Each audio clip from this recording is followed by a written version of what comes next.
Gara-gara keserakahan. Dan saking serakahnya para pebisnis yang berkuasa di pemerintahan kita, mereka tuh mikirnya tuh ya sampai 5 tahun masa jabatan atau 10 tahun masa jabatan atau selama mereka berkuasa saja. Jadi mereka tuh mikirnya ke situ gitu.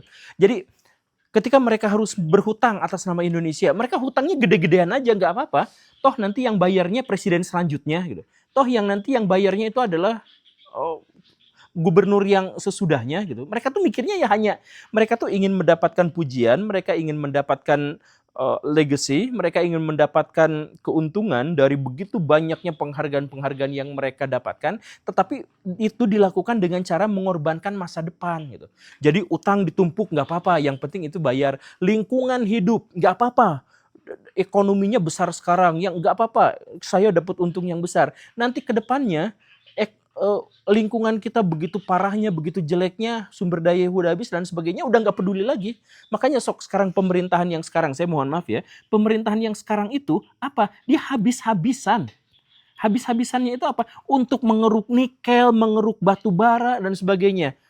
Itu kenapa nggak dikembangkan manufaktur untuk bikin industri? Enggak. Karena yang penting ambil aja dulu duitnya, jadi mereka bisa menampilkan portofolio bahwa masa pemerintahan kami ekonomi naik gini, tapi mereka tidak pernah mau peduli tentang apa yang akan terjadi di masa depan.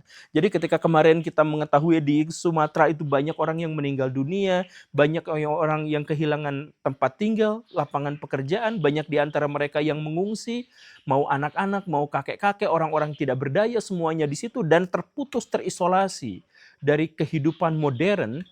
Itu terjadi gara-gara apa? Gara-gara keserakahan dari pejabat-pejabat yang latarnya itu adalah pebisnis. Mereka yang melakukan pembalakan liar, mereka yang ngambilin barang tambang, mereka yang menggusur tanah-tanah rakyat untuk kepentingan mereka sendiri, mereka membakar hutan, mereka membantai hewan-hewan di sana. Nah, mereka gak peduli dengan masa depan. Mereka tuh peduli yang penting bisnis saya lancar. Toh ini saya mendapatkan kekuasaan politik, saya mendapatkan kekayaan finansial, itu tuh ya hanya untuk 5 tahun sekarang, untuk 10 tahun sekarang. Sesudah itu ya terserah urusan nanti. Nanti kan presiden berikutnya, nanti rakyat berikutnya, nanti generasi berikutnya yang nanggung gitu. Kemudian mereka tuh ngambil dari alam, ngerusak alam habis-habisan. Nanti gimana masa depan kita nggak punya apa-apa? Ya nggak apa-apa, itu kan buat masa depan, buat kalian. Nah, sayanya sendiri diuntungkan. Nah itulah bejatnya oligarki, jahatnya oligarki Baraya.